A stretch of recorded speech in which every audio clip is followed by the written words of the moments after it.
বাড়িতে এসেছি আর ছোট জায়ের সঙ্গে রান্নায় যোগ দিয়েছি। আমি বসে আছি আর ছোট জা রান্না করছে পটলের রসা। এটা বলে দিয়েছি পেঁয়াজ রসুন দিয়ে ভালো করে ভেজে সামান্য জিরে আর শুকনো মরিচ দিয়ে একটু কষিয়ে নিতে হবে। তারপরে জলটা দিয়ে কিছুটা সময় রান্না করে নামিয়ে রাখতে হবে। বাড়িতে আমরা এখন 21 জন লোক হয়েছি। বড় ননদ, ছোট ননদ, মেজো ননদ আর আমরা 2 জা,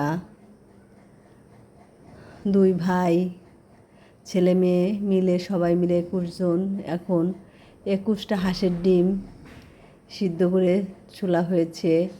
হলুদ লবণ মেখে ভালো করে ভেজে সামান্য মশলা দিয়ে রান্না করা হবে। আর এদিকে পিঠা তৈরি হবে।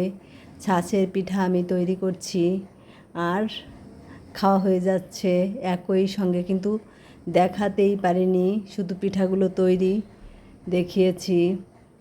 এখন ডিমটা রান্না, তেলে ডিমটা ভেজে নেওয়া হচ্ছে। এরপর ডিমটা ভাজা হয়ে গেলে কিছু পেঁয়াজ কেটে দিয়েছি। পেঁয়াজটা ভালো করে ভেজে দেখুন ডিমগুলো প্রায় ভাজি করা হয়ে গিয়েছে। অনেকগুলো ডিম তো ভেজে এখানে উঠিয়ে রাখা হচ্ছে। আর আজকের ভিডিওতে আমার জায়ের পুরা চেহারাটা তুলে ধরলাম। পেঁয়াজ ভেজে নিতে বলেছি, পেঁয়াজটা ভাজা হয়ে গিয়েছে। এখন সামান্য জিরে দিয়ে আর শুকনো মরিচ দিয়ে সুন্দর করে মশলাটাকে কষিয়ে নেওয়া হয়ে গিয়েছে। কষানোর পরে কিছু গরম জল দিয়ে একটু কষিয়ে ডিমগুলোকে দিয়ে দেওয়া হলো। আর আমি এদিকে গরম মশলা একটু থেতো করে দিয়ে দিলাম। গরম মশলাটা দিয়ে দিয়েছে। এখন ডিমগুলো দিয়ে নামিয়ে রাখা হবে। ও অনেক সময় রান্না করছে। এরপরে আমি পিঠা বানাতে বসে যাব। পিঠার গোলাটা রেডি করে রেখেছি। দেখুন এখানে আগের থেকে হালকা গরম জল দিয়ে সামান্য একটু আটা আর চালের গুঁড়া দিয়ে কিভাবে গুঁড়াটা তৈরি করে নিয়েছি। গুঁড়িগুলো কিন্তু মেশিন থেকে ভেঙে আনা। আর এখন আমি পিঠা তৈরি করছি।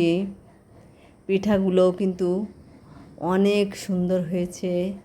ছাঁচের পিঠা 6টা, একই সঙ্গে 6টা পিঠা তৈরি হচ্ছে। পিঠা তৈরি করে